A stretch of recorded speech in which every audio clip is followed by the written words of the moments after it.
السلام علیکم ناظرین، آپ دیکھ رہے ہیں سیاست ٹی وی اور عالمی خبرنامہ میں آپ سبھی کا خیر مقدم ہے۔ میں ہوں ناظمہ۔ سب سے پہلے نظر ڈالتے ہیں ہیڈ لائنز پر۔ غزہ میں امدادی مراکز کے قریب صرف 2 ہفتوں میں 875 فلسطینی شہید۔ اقوام متحدہ نے جتائی تشویش، اسرائیلی فورس کے رویے کو انتہائی ظالمانہ قرار دیا۔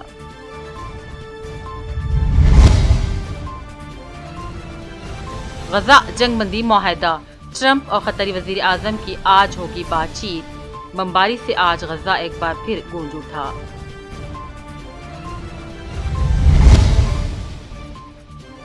روسی تیل خریدنے پر نیٹو کی ہندوستان، برازیل اور چین کو تنبیہ، تجارتی تعلقات جاری رکھنے کے خلاف بھاری نقصان کی بھی دی دھمکی۔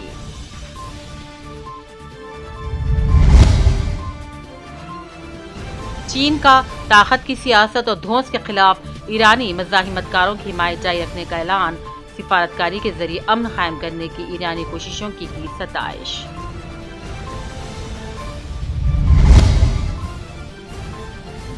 ایران سے بات کرنے کی کوئی جلدی نہیں، ٹرمپ نے کیا واضح۔ بائیڈن کی کمزور پالیسیوں کو دنیا کے لیے نقصان دہ قرار دیا۔ اور نیو یارک میں شدید بارشوں سے سڑکیں اور ریلوے ٹریک زیر آب۔ نیو جرسی میں 2 افراد ہلاک۔ سیلابی صورتحال کے بعد راحتی کاموں کا آغاز۔ ہیڈ لائنز آپ نے دیکھی، اب پیش ہے خبروں کی تفصیل۔ اقوام متحدہ کے دفتر برائے انسانی حقوق نے کہا ہے کہ غزہ میں امدادی مراکز اور اقوام متحدہ سمیت دیگر گروپوں کے امدادی قافلوں پر حملوں میں گزشتہ 6 ہفتوں کے دوران 875 ہلاکتیں ہوئی۔ یہ امدادی مراکز امریکی اور اسرائیلی حمایت یافتہ غزہ ہیومینٹیرین فاؤنڈیشن کی جانب سے چلائے جا رہے ہیں۔ زیادہ تر ہلاکتیں غزہ ہیومینٹیرین فاؤنڈیشن کی حدود میں ہوئی، جبکہ دیگر 201 افراد امدادی قافلوں کے راستوں میں ہی شہید ہو گئے۔ امریکی صدر ٹرمپ غزہ جنگ بندی کے معاہدے پر بات کرنے کے لیے آج قطر کے وزیر اعظم شیخ محمد بن عبد الرحمن ال ثانی سے ملاقات کریں گے۔ اسرائیل اور حماس کے مذاکرات کا دوحہ میں 6 جولائی سے جنگ بندی مذاکرات کے تازہ ترین دور میں حصہ لے رہے ہیں اور اس میں امریکی حمایت یافتہ تجویز پر بات چیت ہو رہی ہے، جس میں 60 دنوں کی جنگ بندی کے دوران یرغمالیوں کی مرحلہ وار رہائی، غزہ کے کچھ حصوں سے اسرائیلی فوجیوں کا اور تنازع کے خاتمے کے لیے انخلا پر بات کی گئی ہے۔ ٹرمپ کے مشرقی وسطیٰ کے ایلچی اسٹیو وٹکوف نے کہا کہ وہ قطر میں جنگ بندی مذاکرات کے سلسلے میں پر امید ہیں۔ قطر دونوں فریقین کے درمیان ایک اہم ثالث کا کردار ادا کر رہا ہے۔ نیٹو چیف مارک روٹے نے خبردار کیا ہے کہ اگر برازیل، چین اور ہندوستان نے روس کے ساتھ تجارتی تعلقات جاری رکھیں تو انہیں پابندیوں کا سامنا کرنا پڑے گا جو ان ممالک کی معیشت پر شدید منفی اثر ڈال سکتے ہیں۔ نیٹو چیف مارک نے کہا، میری برازیل، بیجنگ اور نئی دہلی میں بیٹھے رہنماؤں سے اپیل ہے کہ وہ اس صورتحال کو سنجیدگی سے لیں، کیونکہ اگر روس کے ساتھ تجارتی تعلقات جاری رکھے گئے تو ان ممالک کو اس کا بھاری نقصان اٹھانا پڑ سکتا ہے۔ نیٹو چیف نے مزید کہا، یورپ یوکرین کو امن مذاکرات میں بہترین پوزیشن پر لانے کے لیے درکار مالی وسائل فراہم کرے گا۔ With that sanctions bill, saying, listen, if you are the president of China or the prime minister of India or the president of Brazil, and you are still trading with the Russians and getting the oil and the gas in, and you sometimes even resell it for a higher price, know that if this guy in Moscow doesn't get serious about peace talks, I will slam secondary sanctions on you of 100%. So I'm sure they don't know yet what hit them.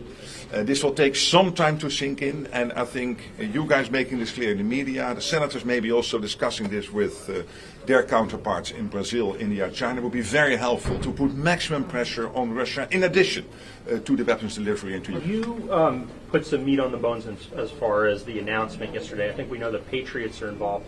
What other missiles and weapon systems are involved? How would it function? What countries are involved? Well, first of all, this is an ongoing process. So this is not just one package. So what NATO is good at is, together with the Ukrainians, through our command in Wiesbaden, to design packages which are maximum useful for Ukraine when it comes to air defense, when it comes to ammunition, when it comes to missiles. So this is what we will now be working on with the US. Of course, in a way that the US still has enough stockpiles.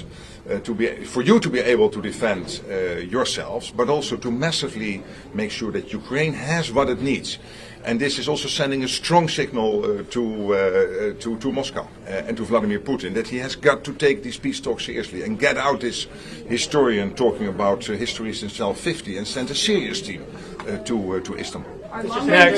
Next question. Right here. When will the first Patriot batteries arrive in Ukraine, and where are they coming from? Yesterday we have seen Boris Pistorius here, the German defense minister, discussing this with Pete Hegseth, so they are working through all these details. Many Patriot systems have been delivered into Ukraine.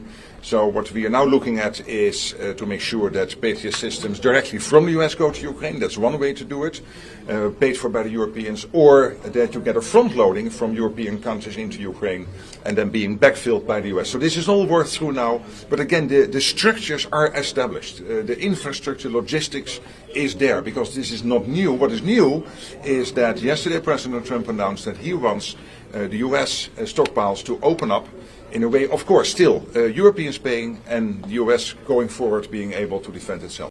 Thank you. Thank you.